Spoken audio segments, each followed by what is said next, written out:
3.5 hours into the very first 24 hours of Le Mans Virtual, and it was a clean but slightly illegal start from Tom Dillman in the leading car from Baicoles. That was a jump start, and he would pick up a drive-through penalty, which put him further down the field. A dominant qualifying from the Porsche eSports team, and Nick Tandy led the early laps. Brendan Hartley in the other Toyota was the first car to find the wall.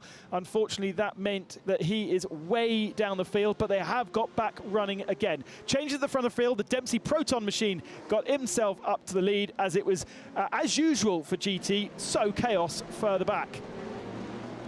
Paquito Lopez was incredibly impressive in the early laps in the 7 Toyota, and eventually got himself up into 3rd position before handing over. That was Fernando Alonso trying to squeeze Simona Di Silvestro. They both ended up in the wall, and that was the start of Fernando's demise. Unfortunately, after that, he was not able to get into the pits. He had a drive-through penalty that he couldn't serve, and then he tried to come out of the pits to reset, but with only 1.3 litres of fuel, he never made it back to pit lane, and therefore he was out of the race. The only retirement that we've had so far.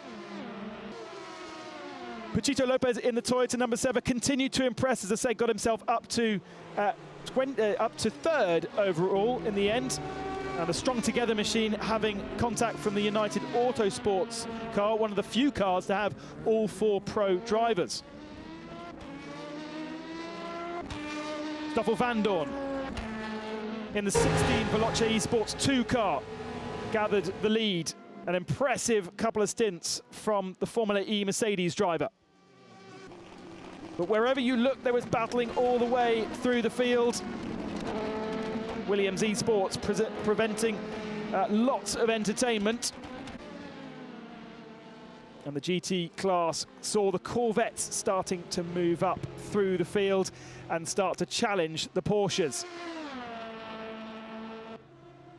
The battle continued with Paquito Lopez handing over to Kobayashi, and Kobayashi struggling a little bit to get the same pace out of the car. That was him losing his 3rd spot to the 2Cs machine as the Corvette versus Porsche battle continued. Romain Grosjean team leading the race with Erhan Yuyovsky, but Tommy Usgaard spent most of the first of his stints slipstreaming and conserving fuel, and then has now broken away to lead by nearly 9 seconds. This was the entertainment just a few moments ago, thanks to Esteban Guerri and Louis Delatraz fighting over what was 6th position, but there was plenty of pit stops now rolling through, and it has been a frenetic start to the 24 Hours Le Mans Virtual.